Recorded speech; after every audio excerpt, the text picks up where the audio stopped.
اردو میں ٹرانسلیشن: بے شک جو لوگ ایمان لائے اور جو یہودی ہیں اور جو نصرانی یعنی کہ کرسچنز ہیں اور جو سبائی ہیں، جو کوئی بھی اللہ پر اور آخری دن پر ایمان رکھے اور نیک عمل کرے تو ان کے لیے ان کے رب کے پاس اجر ہے۔ وَضْرِبَتْ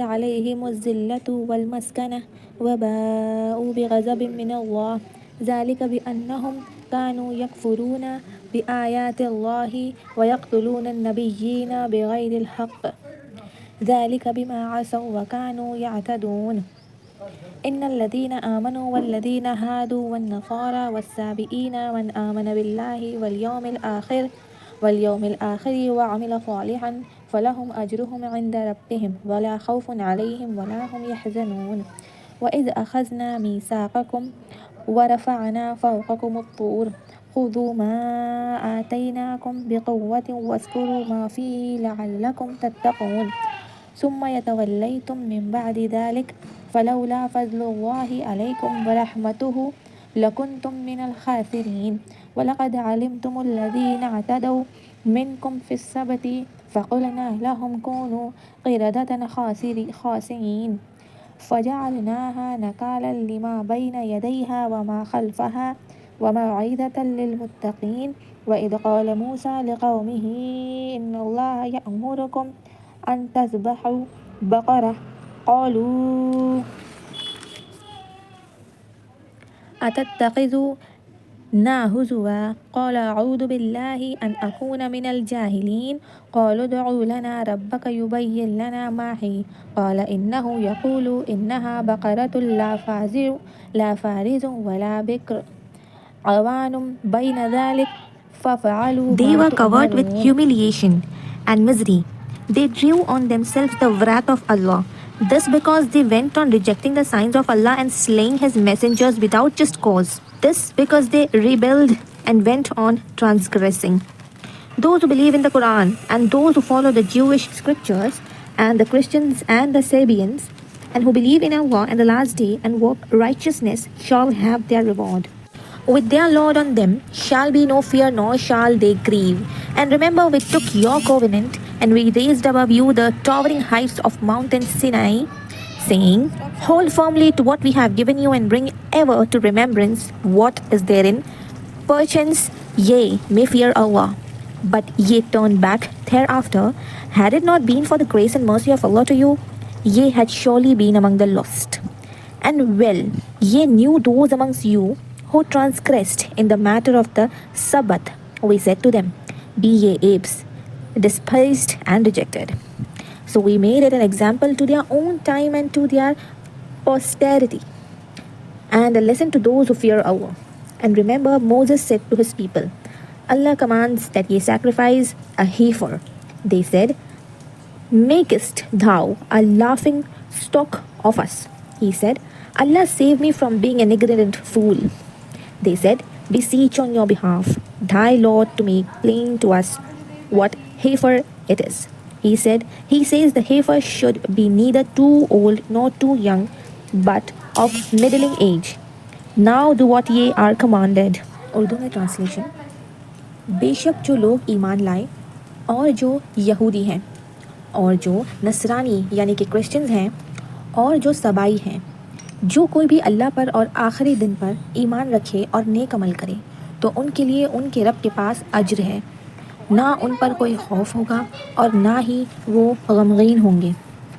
اور یاد کرو جب ہم نے تم سے عہد لیا اور طور پہاڑ سینائی کو تم پر بلند کر دیا اور کہا، جو کچھ ہم نے تمہیں دیا ہے اسے مضبوطی سے تھام لو اور جو کچھ اس میں ہے اسے یاد رکھو تاکہ ہم تقویٰ اختیار کرو۔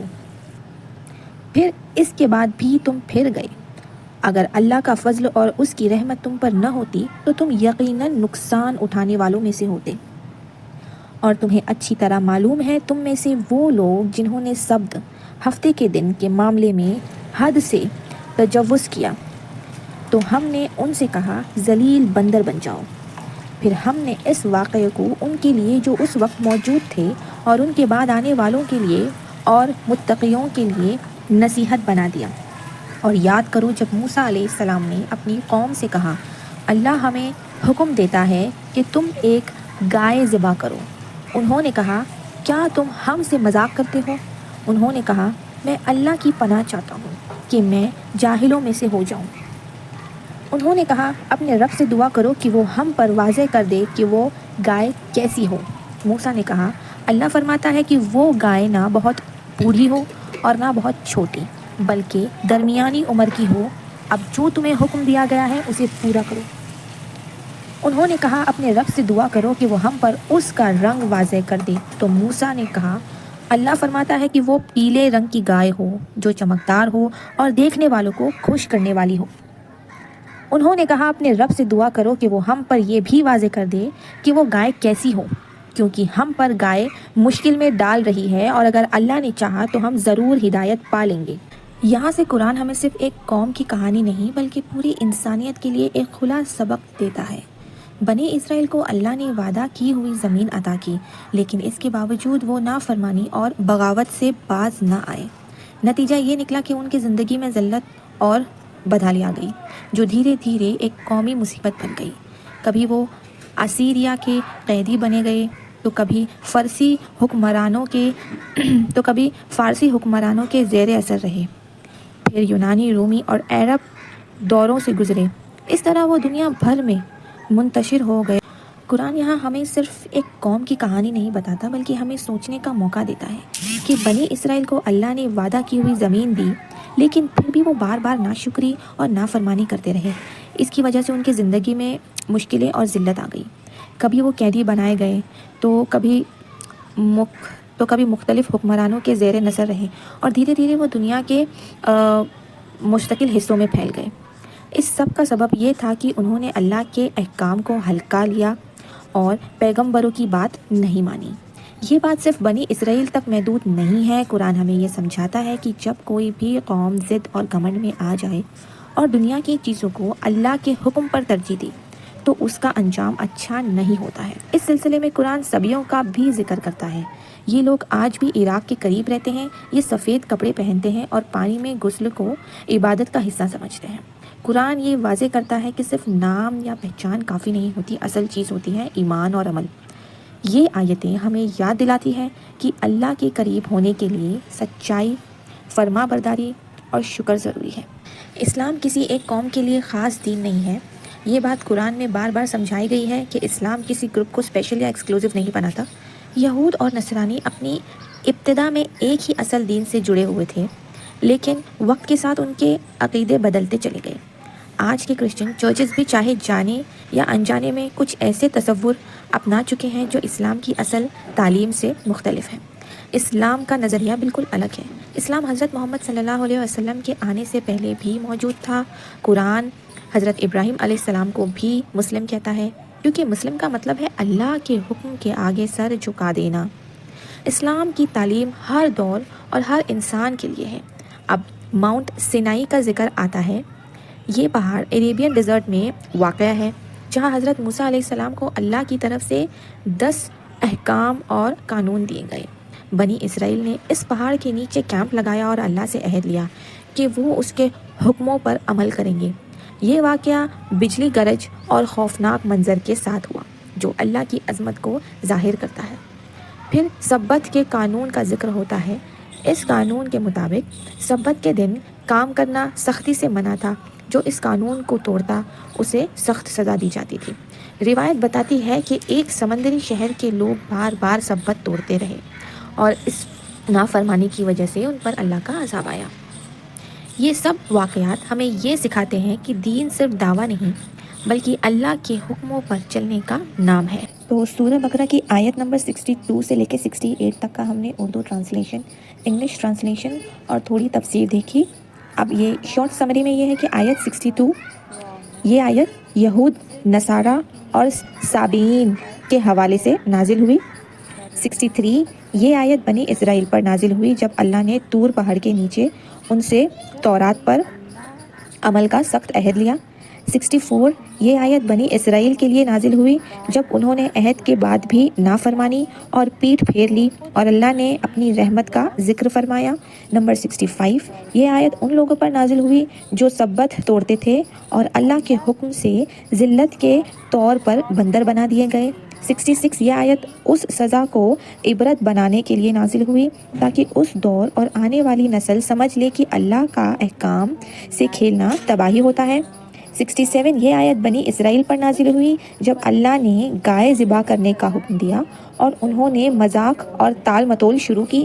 اینڈ آیت نمبر 68 یہ آیت ان پہ جا سوالوں کے جواب میں نازل ہوئی جو بنی اسرائیل نے حکم کو مشکل بنانے کے لیے پوچھے۔ تو بنی اسرائیل کے وقت واقعات اس لیے بیان کیے گئے تاکہ ہر امت سمجھ لے کہ اللہ کے حکم کو سوالوں اور بہانوں سے نہیں فرما برداری سے مانا جاتا ہے۔ تو لیسنز فرام سورہ البقرہ آیت 62 سے 68، اس کا یہ مطلب ہے کہ ہم نے ان آیتوں سے کیا سبق سیکھا، ان کے ٹرانسلیشن سے، ان کی تفسیر سے کیا سبق سیکھا۔ تو نمبر 1 کہ اللہ کے نزدیک کسی انسان کی ویلیو اس کے لیبل، نام یا بیک گراؤنڈ سے نہیں ہوتی بلکہ اس کے ایمان، آخرت پر یقین اور اچھے ڈیڈ سے ہوتی ہے۔ نمبر 2 اللہ سے کیا گیا وعدہ صرف کہنے کی بات نہیں ہوتا، اس پر سنسیئرلی فالو کرنا ہی اصل ایمان ہوتا ہے۔ نمبر 3 جب کوئی اللہ کے حکم کو سمجھنے کے بعد بھی اگنور کرتا ہے تو وہ خود اپنے لیے لاس چوز کرتا ہے، ورنہ اللہ کی مرسی ہمیشہ کھلی رہتی ہے۔ نمبر 4 اللہ کے رولز کے ساتھ چالاکیاں یا شارٹ کٹس ٹرائی کرنا ایکچولی اللہ کے حکم کو لائٹلی لینا ہوتا ہے اور اس کا رزلٹ کبھی اچھا نہیں ہوتا۔ نمبر 5 کچھ پنشمنٹ صرف سزا نہیں ہوتی بلکہ ایک اسٹرانگ وارننگ اور لیسن ہوتی ہے تاکہ باقی لوگ بھی غلطی ریپیٹ نہ کریں۔ نمبر 6 جب اللہ کوئی کمانڈ کلیئرلی دے دے تو اننیسیسری کویسچنس پوچھنا دل کو ہارڈ کر دیتا ہے، سخت بنا دیتا ہے۔ نمبر 7 اوبیڈینس جتنی سمپل ہوتی ہے ہم اتنا ہی کمپلیکیٹڈ اس کو خود بنا لیتے ہیں صرف اپنی ایگو اور ڈاؤٹس کی وجہ سے۔ اینڈ نمبر 8 ان آیتوں سے یہ بھی سمجھ آتا ہے کہ دین کی بیوٹی سمپلسٹی، ٹرسٹ اور سبمیشن میں ہے۔ تو اللہ ہمیشہ ہم سے ڈیبیٹس نہیں، سنسیئر اوبیڈینس اور کلین انٹینشنس چاہتا ہے۔ تو ان آیتوں سے ہمیں یہ والی لیسنز ملتی ہیں۔ اور اگر میری ویڈیو اچھی لگ رہی ہے تو چینل کو سبسکرائب ضرور کرنا۔ تھینک یو، اللہ حافظ۔